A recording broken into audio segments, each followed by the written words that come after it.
वक्रतुंड महाकाय सूर्यकोटि समप्रभा निर्विघ्नं कुरु मे देव सर्वकार्येषु सर्वदा।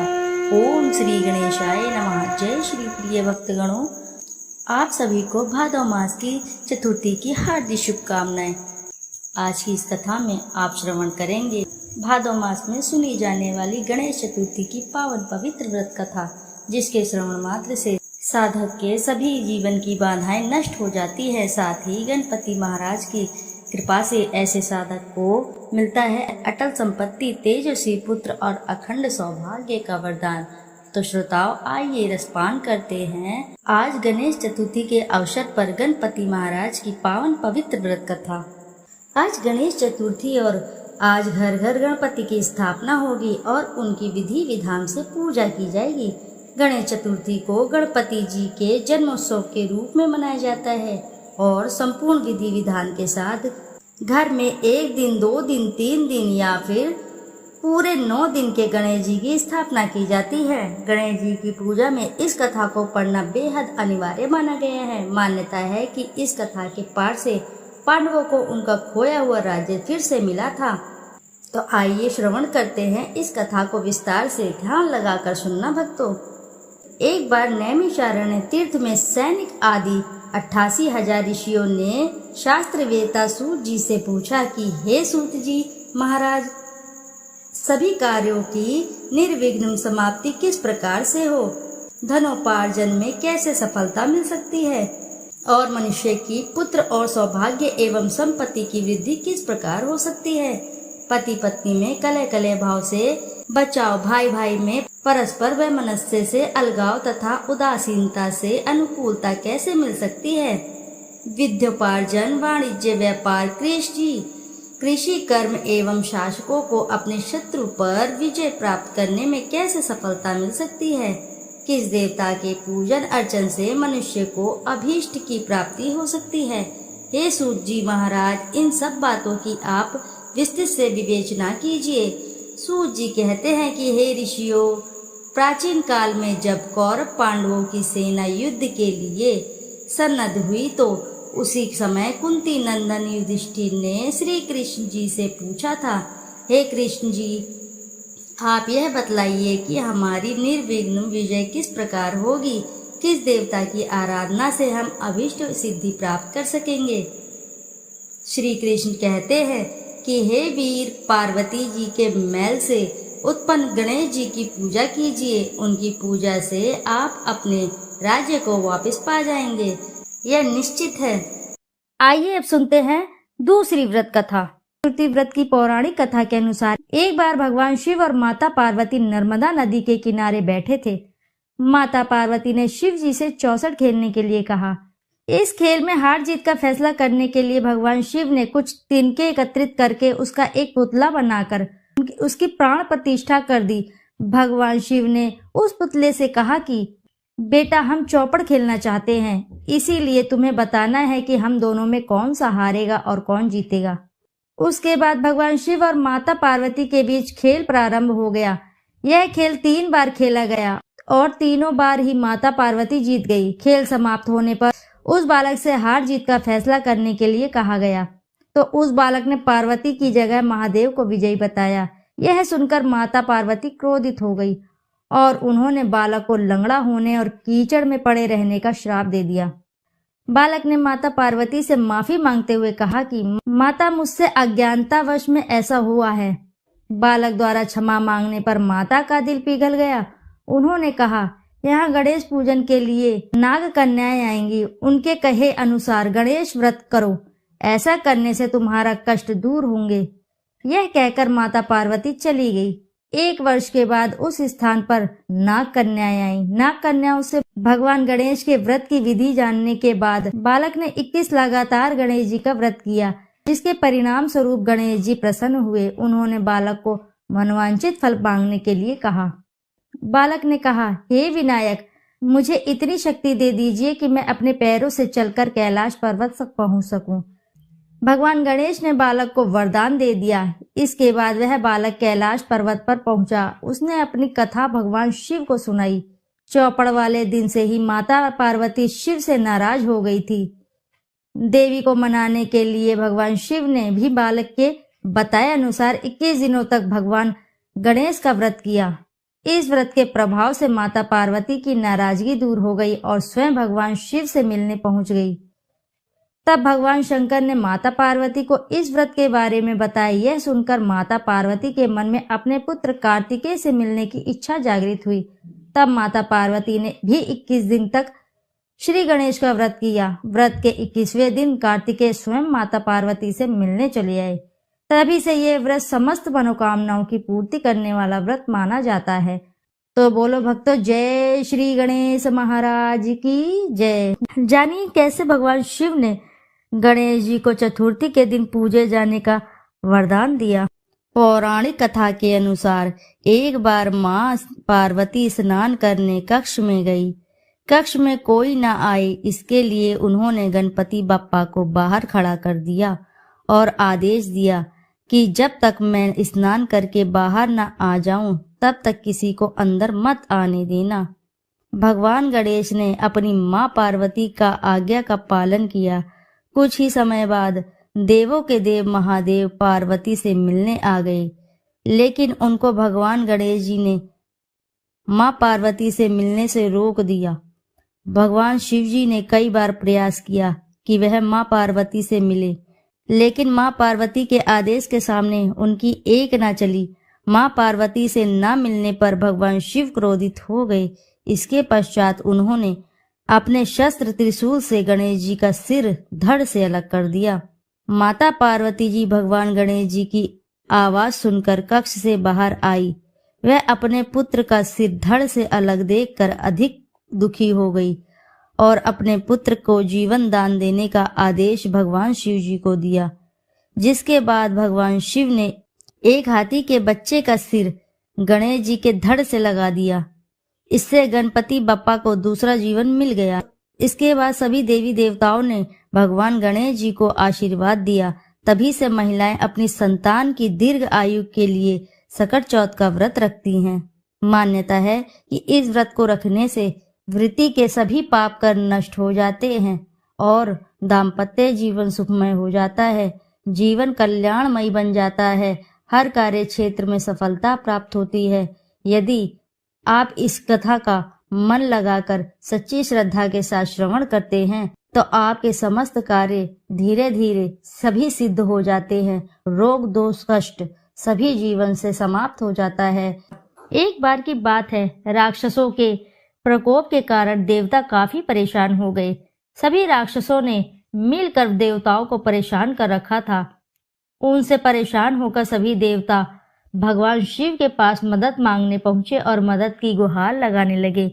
देवताओं ने शिव जी को सारी परेशानी बताई और उनसे समस्या का हल मांगा। वहीं उस समय शिव जी पार्वती के साथ भगवान कार्तिकेय और गणेश जी भी बैठे थे। भगवान शिव ने देवताओं को कहा था कि आपकी परेशानी का हल कार्तिकेय और गणेश जी में से कोई एक अवश्य ही करेंगे। तभी भगवान शिव ने अपने पुत्रों से पूछा कि तुम में से कौन देवताओं की मदद कर सकता है और राक्षसों का संहार कर सकता है। तभी भगवान कार्तिकेय और गणेश जी ने कहा कि पिताजी, हम दोनों में से देवताओं की मदद कर सकते हैं। शिव जी भगवान ने फैसला किया कि तुम दोनों में से जो भी मेरी परीक्षा पर खरा उतरेगा उसे ही देवताओं की मदद करने के योग्य माना जाएगा, वहीं उनकी मदद करेगा। भगवान शिव ने शर्त रखी कि तुम दोनों में से जो सबसे पहले पृथ्वी की परिक्रमा करके वापस आएगा देवताओं की मदद करने के लिए जाएगा। शिव जी भगवान की यह शब्द सुनकर दोनों में हामी भर दी और यह सुनते ही भगवान कार्तिकेय अपने वाहन मोर पर सवार होकर पृथ्वी की परिक्रमा के लिए चल पड़े।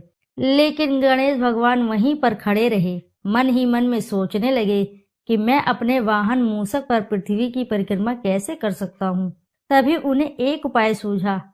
अपनी जगह से उठकर भगवान श्री गणेश ने माता पार्वती और शिव जी भगवान की परिक्रमा करने लगे।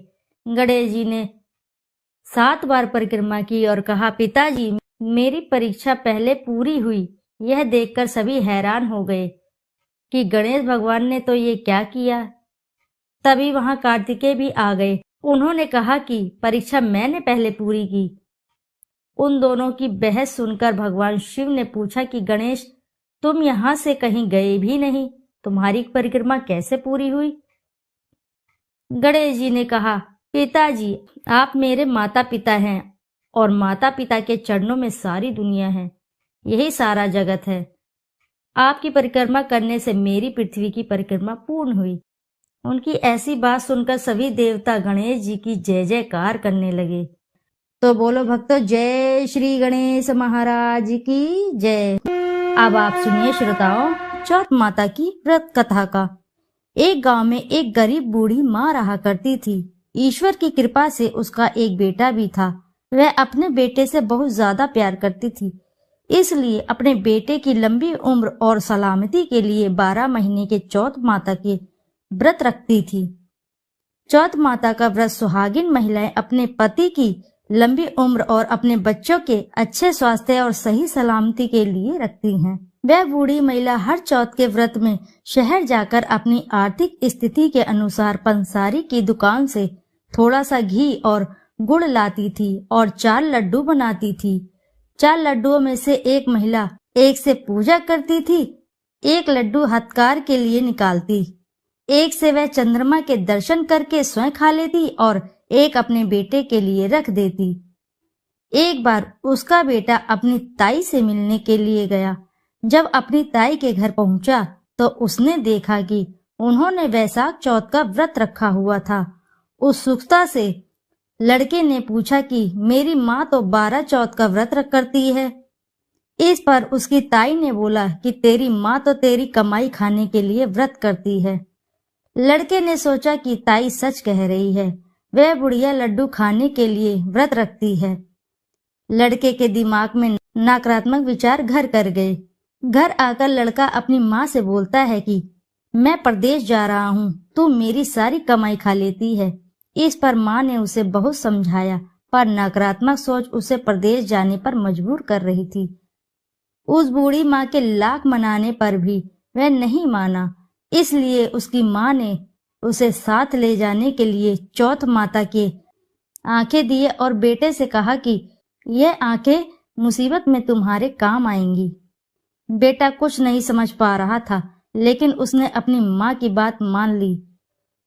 वह परदेश जाने के लिए यात्रा कर रहा था कि उसको एक नगर में जाते समय रास्ते में एक बुढ़िया माँ देखी। लड़के ने ध्यान से देखा कि बुढ़िया रोती हुई जा रही थी और पुए बनाती जा रही थी। वह रो भी रही थी और पुए भी बना रही थी। लड़के ने पास जाकर उस बुढ़िया से उसके रोने का कारण बड़ी उत्सुकता से पूछा। बूढ़ी माँ ने जवाब दिया कि बेटा, इस नगर की पहाड़ी पर एक दैत्य रहता है। पहले तो वह खाने के लिए इस नगर के लोगों को मार दिया करता था। वह लोगों को मारकर खा जाता है। उसके इस अत्याचार को रोकने के लिए नगर में व्यवस्था की गई कि हर घर से एक आदमी को दैत्य के पास भेजा जाएगा और आज मेरे बेटे की बारी है, इसलिए मैं रो रही हूँ और उसी के लिए पुए बना रही हूँ। उस लड़के ने कहा, तुम ये खीर पुए मुझे दे दो, मैं तुम्हारे बेटे की जगह उस दैत्य के पास चला जाऊंगा। बूढ़ी माँ ने लड़के की ये बात स्वीकार करी। लड़के ने खीर पुए बड़े चाव से खाए और खाकर आराम से सो गया। सोते सोते उसे शाम हो गई। शाम को उस बूढ़ी माँ के पास राजा के सैनिक आ गए और कहा, कहाँ है तुम्हारा बेटा? बूढ़ी माँ ने लड़के से कहा कि राजा के सैनिक तुम्हें दैत्य के पास ले जाने के लिए आ गए। वह लड़का खुशी से सैनिकों के साथ दैत्य के पास चला गया। दैत्य के पास जाकर उसने देखा कि दैत्य बहुत भयानक है। अपनी जान बचाने के लिए वह इधर उधर भागने लगा। तभी उसको याद आया कि उसकी माँ ने उसे चौथ माता की आंखें दिए थे और कहा था कि मुसीबत में तुम्हारे काम आएंगे।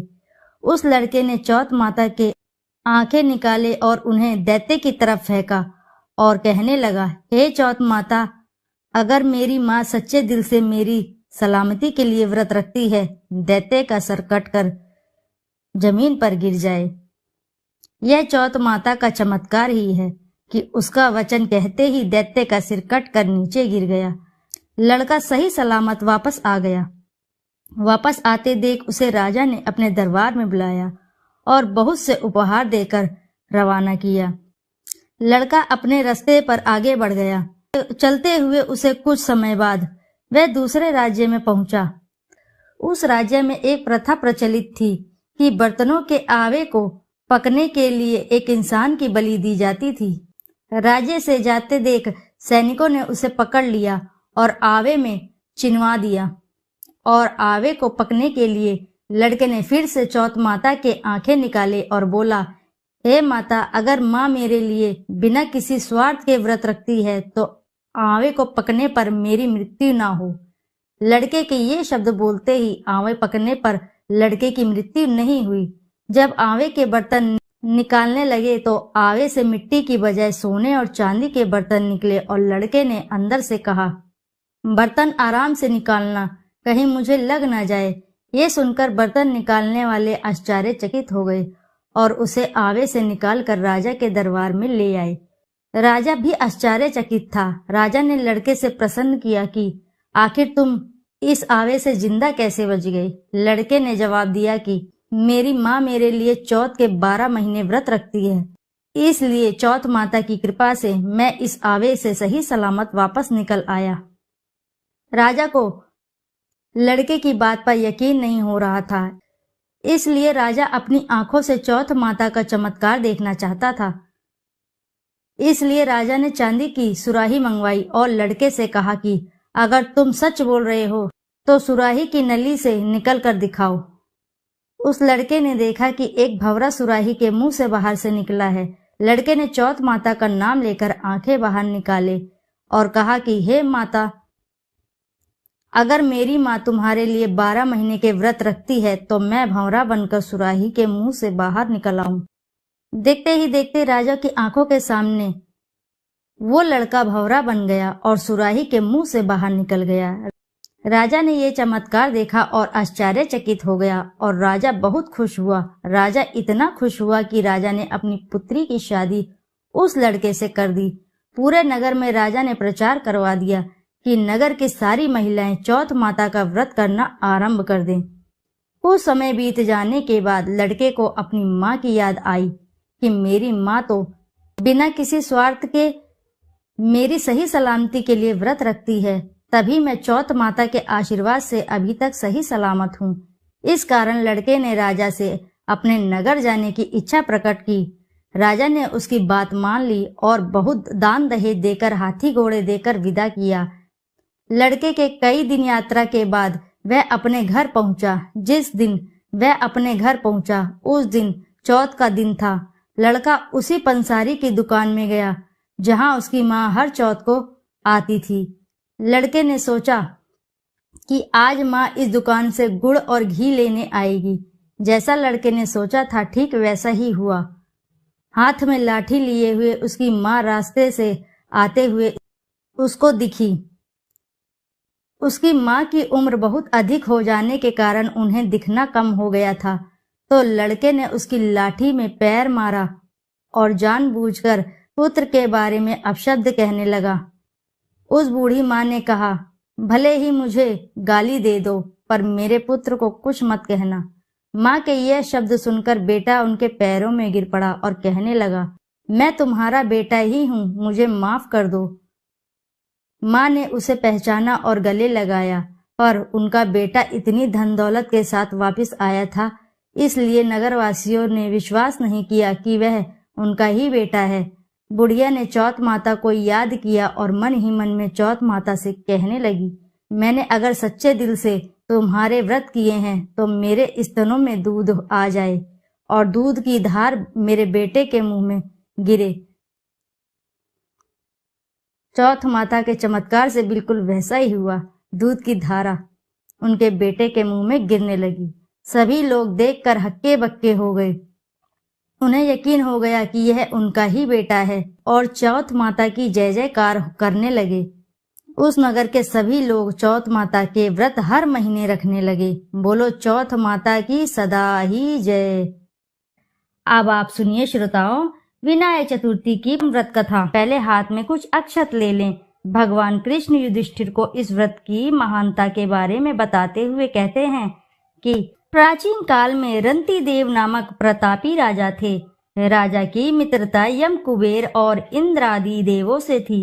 उनके ही राज्य में धर्मकेतु नामक ज्ञानी ब्राह्मण रहते थे। उनकी 2 पत्नियां थी, एक सुशीला और दूसरी चंचला। सुशीला कोई न कोई व्रत करती थी जिससे उसका शरीर दुर्बल हो गया। वहीं चंचला कोई व्रत नहीं करती थी और भरपेट भोजन करती थी। कुछ दिनों बाद सुशीला को शुभ लक्षणों वाली एक कन्या हुई और चंचला को पुत्र रत्न की प्राप्ति हुई। कन्या की शुभता को देखकर चंचला सुशीला को ताना देने लगी। अरे सुशीला, तुमने इतने व्रत और उपवास किए हैं जिसकी वजह से तुम्हारा शरीर जर्जर हो गया, फिर भी एक कृशकाय कन्या को जन्म दिया। मुझे देख, मैं कभी व्रत आदि के चक्कर में ना पड़कर हृष्ट पुष्ट बनी हुई हूँ और वैसे ही बालक को भी जन्म दिया है। चंचला की बातें सुशीला के हृदय में चुभने लगी। वैशाख चतुर्थी के दिन सुशीला ने पूरी भक्ति भाव के साथ संकट नाशक गणेश चतुर्थी का व्रत किया। व्रत से प्रसन्न होकर गणेश जी ने दर्शन दिए। गणेश जी ने आशीर्वाद देते हुए कहा, हे सुशीला, तेरी कन्या के मुख से मोती और मूंगा प्रवाहित होती रहेंगे और तुझे वेद शास्त्र वेता का एक पुत्र भी होगा। वरदान को देने के बाद गणेश जी अंतर्धान हो गए। वरदान के बाद कन्या के मुंह से मोती और मूंगा झड़ने लगे और कुछ दिनों बाद एक पुत्र की प्राप्ति भी हुई। उसके कुछ दिनों बाद ही धर्मकेतु का स्वर्गवास हो गया और उनकी मृत्यु के उपरांत चंचला का घर पूरा धन लेकर दूसरे घर में जाकर रहने लगी। लेकिन सुशीला पति के घर में रहकर ही पुत्र और पुत्री का पालन पोषण करने लगी। कन्या की वजह से सुशीला के पास काफी धन एकत्रित हो गया। इस कारण चंचला सुशीला और उसके परिवार से ईर्ष्या करने लगी। एक दिन हत्या के उद्देश्य से चंचला ने सुशीला की कन्या को कुएं में धकेल दिया।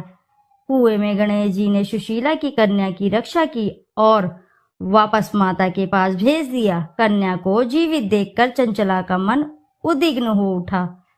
वह सोचने लगी, जिसकी रक्षा स्वयं ईश्वर कर रहे हो उसे भला कौन मार सकता है।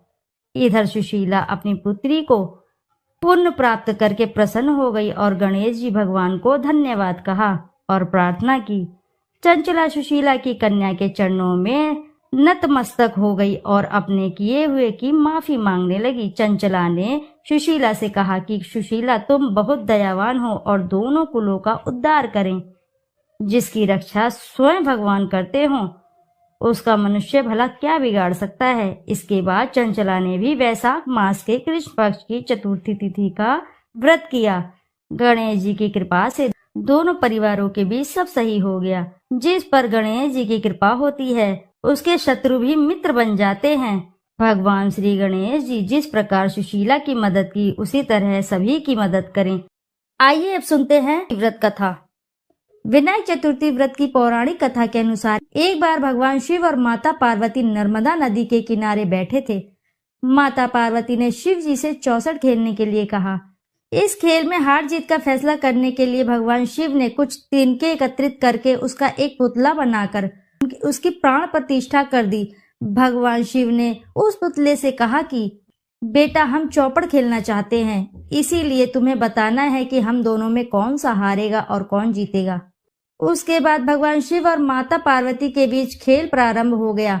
यह खेल 3 बार खेला गया और तीनों बार ही माता पार्वती जीत गई। खेल समाप्त होने पर उस बालक से हार जीत का फैसला करने के लिए कहा गया तो उस बालक ने पार्वती की जगह महादेव को विजयी बताया। यह सुनकर माता पार्वती क्रोधित हो गई और उन्होंने बालक को लंगड़ा होने और कीचड़ में पड़े रहने का श्राप दे दिया। बालक ने माता पार्वती से माफी मांगते हुए कहा कि माता, मुझसे अज्ञानतावश में ऐसा हुआ है। बालक द्वारा क्षमा मांगने पर माता का दिल पिघल गया। उन्होंने कहा, यहाँ गणेश पूजन के लिए नाग कन्याएं आएंगी, उनके कहे अनुसार गणेश व्रत करो, ऐसा करने से तुम्हारा कष्ट दूर होंगे। यह कहकर माता पार्वती चली गई। 1 वर्ष के बाद उस स्थान पर नाग कन्याएं आई। नाग कन्याओं से भगवान गणेश के व्रत की विधि जानने के बाद बालक ने 21 लगातार गणेश जी का व्रत किया, जिसके परिणाम स्वरूप गणेश जी प्रसन्न हुए। उन्होंने बालक को मनोवांछित फल मांगने के लिए कहा। बालक ने कहा, हे विनायक, मुझे इतनी शक्ति दे दीजिए कि मैं अपने पैरों से चलकर कैलाश पर्वत तक पहुंच सकूं। भगवान गणेश ने बालक को वरदान दे दिया। इसके बाद वह बालक कैलाश पर्वत पर पहुंचा। उसने अपनी कथा भगवान शिव को सुनाई। चौपड़ वाले दिन से ही माता पार्वती शिव से नाराज हो गई थी।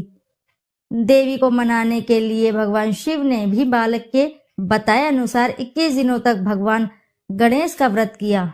इस व्रत के प्रभाव से माता पार्वती की नाराजगी दूर हो गई और स्वयं भगवान शिव से मिलने पहुंच गई। तब भगवान शंकर ने माता पार्वती को इस व्रत के बारे में बताया। यह सुनकर माता पार्वती के मन में अपने पुत्र कार्तिकेय से मिलने की इच्छा जागृत हुई। तब माता पार्वती ने भी 21 दिन तक श्री गणेश का व्रत किया। व्रत के 21वें दिन कार्तिकेय स्वयं माता पार्वती से मिलने चले आए। तभी से यह व्रत समस्त मनोकामनाओं की पूर्ति करने वाला व्रत माना जाता है। तो बोलो भक्तों, जय श्री गणेश महाराज की जय। जानिए कैसे भगवान शिव ने गणेश जी को चतुर्थी के दिन पूजे जाने का वरदान दिया। पौराणिक कथा के अनुसार एक बार मां पार्वती स्नान करने कक्ष में गई। कक्ष में कोई न आए, इसके लिए उन्होंने गणपति बप्पा को बाहर खड़ा कर दिया और आदेश दिया कि जब तक मैं स्नान करके बाहर न आ जाऊं तब तक किसी को अंदर मत आने देना। भगवान गणेश ने अपनी मां पार्वती का आज्ञा का पालन किया। कुछ ही समय बाद देवों के देव महादेव पार्वती से मिलने आ गए, लेकिन उनको भगवान गणेश जी ने मां पार्वती से मिलने से रोक दिया। भगवान शिव जी ने कई बार प्रयास किया कि वह मां पार्वती से मिले, लेकिन मां पार्वती के आदेश के सामने उनकी एक न चली। मां पार्वती से न मिलने पर भगवान शिव क्रोधित हो गए। इसके पश्चात उन्होंने अपने शस्त्र त्रिशूल से गणेश जी का सिर धड़ से अलग कर दिया। माता पार्वती जी भगवान गणेश जी की आवाज सुनकर कक्ष से बाहर आई। वह अपने पुत्र का सिर धड़ से अलग देखकर अधिक दुखी हो गई और अपने पुत्र को जीवन दान देने का आदेश भगवान शिव जी को दिया। जिसके बाद भगवान शिव ने एक हाथी के बच्चे का सिर गणेश जी के धड़ से लगा दिया। इससे गणपति बप्पा को दूसरा जीवन मिल गया। इसके बाद सभी देवी देवताओं ने भगवान गणेश जी को आशीर्वाद दिया। तभी से महिलाएं अपनी संतान की दीर्घ आयु के लिए सकट चौथ का व्रत रखती हैं। मान्यता है कि इस व्रत को रखने से वृत्ति के सभी पाप कर नष्ट हो जाते हैं और दाम्पत्य जीवन सुखमय हो जाता है। जीवन कल्याणमयी बन जाता है। हर कार्य क्षेत्र में सफलता प्राप्त होती है। यदि आप इस कथा का मन लगाकर सच्ची श्रद्धा के साथ श्रवण करते हैं तो आपके समस्त कार्य धीरे धीरे सभी सिद्ध हो जाते हैं। रोग दोष कष्ट सभी जीवन से समाप्त हो जाता है। एक बार की बात है, राक्षसों के प्रकोप के कारण देवता काफी परेशान हो गए। सभी राक्षसों ने मिलकर देवताओं को परेशान कर रखा था। उनसे परेशान होकर सभी देवता भगवान शिव के पास मदद मांगने पहुंचे और मदद की गुहार लगाने लगे। देवताओं ने शिव जी को सारी परेशानी बताई और उनसे समस्या का हल मांगा। वहीं उस समय शिव जी पार्वती के साथ भगवान कार्तिकेय और गणेश जी भी बैठे थे। भगवान शिव ने देवताओं को कहा था कि आपकी परेशानी का हल कार्तिकेय और गणेश जी में से कोई एक अवश्य ही करेंगे। तभी भगवान शिव ने अपने पुत्रों से पूछा कि तुम में से कौन देवताओं की मदद कर सकता है और राक्षसों का संहार कर सकता है। तभी भगवान कार्तिकेय और गणेश जी ने कहा कि पिताजी, हम दोनों में से देवताओं की मदद कर सकते हैं।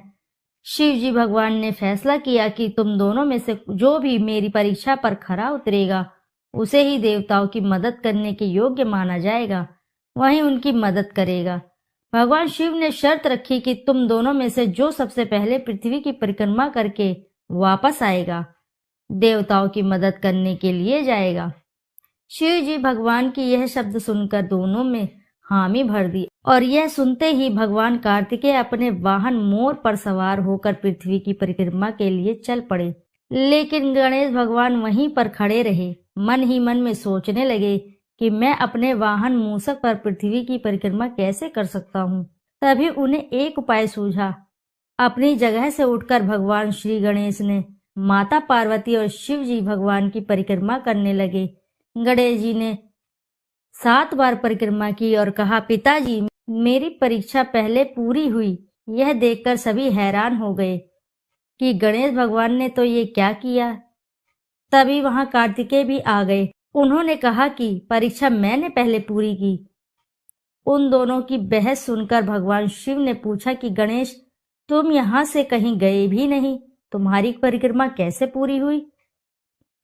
गणेश जी ने कहा, पिताजी आप मेरे माता पिता हैं और माता पिता के चरणों में सारी दुनिया है, यही सारा जगत है। आपकी परिक्रमा करने से मेरी पृथ्वी की परिक्रमा पूर्ण हुई। उनकी ऐसी बात सुनकर सभी देवता गणेश जी की जय जयकार करने लगे। तो बोलो भक्तों, जय श्री गणेश महाराज की जय। दोस्तों, यदि कथा आपको अच्छी लगी है तो वीडियो को जरूर लाइक करें और साथ ही चैनल को सब्सक्राइब करें और एक बार अपनी सच्ची श्रद्धा से कमेंट बॉक्स में जरूर लिख दें, जय श्री गणेश महाराज की जय। फिर मिलते हैं आपसे ऐसी किसी नई कथा में। जब तक के लिए नमस्कार।